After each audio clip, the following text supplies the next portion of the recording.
Hypocrisy has always been very progressive, but there's so much of it flying around right now you almost feel as if you need a progressive-proof vest. It's easy to criticise at a distance, but none of the people currently protesting against Israel would behave any differently in the same circumstances, and many of them would behave a hell of a lot worse, which is why the selective outrage we've been seeing is so truly nauseating.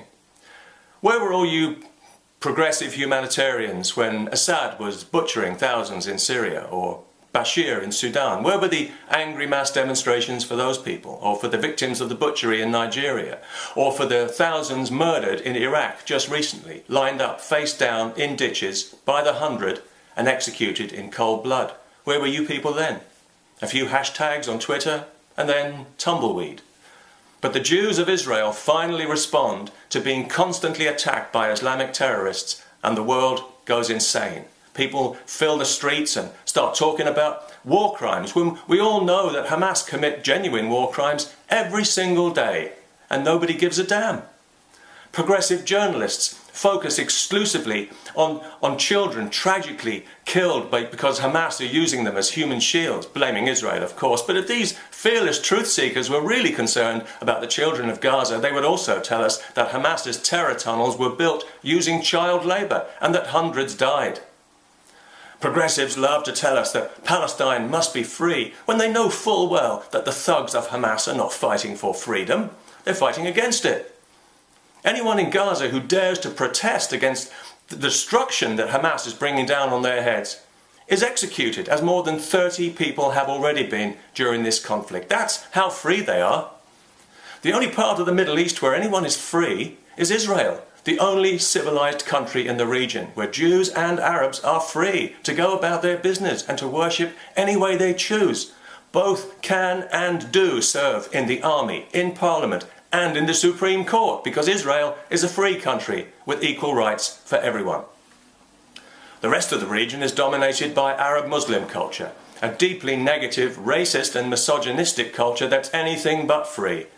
Whatever glorious history it might once have had is long gone, and now it's nothing but a self-pitying burden on humanity and a bloody nuisance to the civilized world.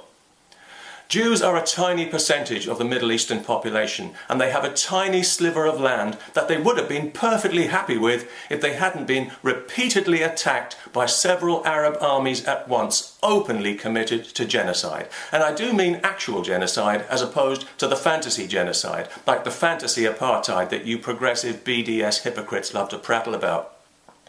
When they were attacked, the Jews surprised the world by giving the Arabs the kicking they deserved, and a lot of Arabs found themselves displaced, but not from any land that was ever called Palestine, and the land itself belonged to no country, so it is not occupied, it is disputed.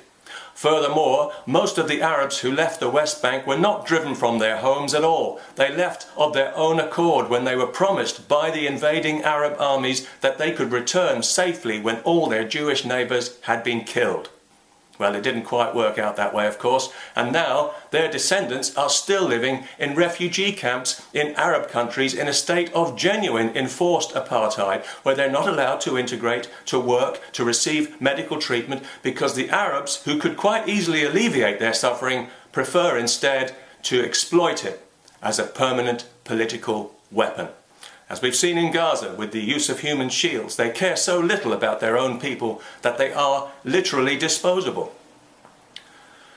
On the other hand, what we never hear about are the hundreds of thousands of Jews who were forcibly expelled from Arab countries because they were quickly assimilated by Israel, a civilized country, which is why they are not still living in refugee camps. But what about their land that was stolen? And what about their right of return? But let's say that Israel forgets all about this and forgets about the constant genocidal attacks from the past and the constant bloodthirsty Jew-hating rhetoric of the present, for the sake of peace and all, and agrees to go back to the 1967 borders, which, by the way, are now physically impossible to defend against modern weaponry. How do they prevent the Arabs from attacking them yet again? Any suggestions?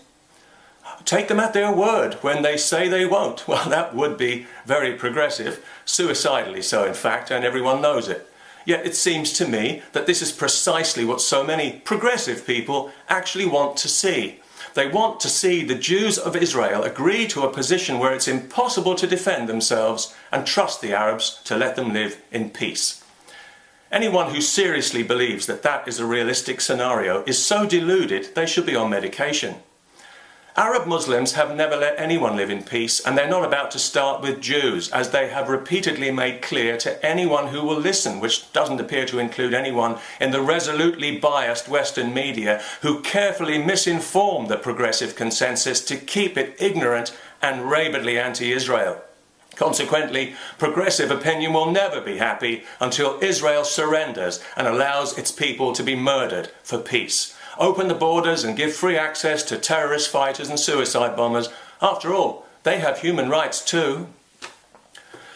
Well, somehow I don't think it's going to happen that way, but whatever does emerge from this conflict, one thing is already crystal clear: that any future humanitarian aid to Gaza will be used to rebuild the tunnels and to rearm Hamas, who will then attack Israel yet again without any regard whatsoever for the welfare of their own people. So check books out, all you progressive Western bleeding hearts, because we all know that's what you really want, because then you can go through the same self-righteous pantomime all over again and wallow once more in your criminally biased selective moralizing from a suitably safe distance.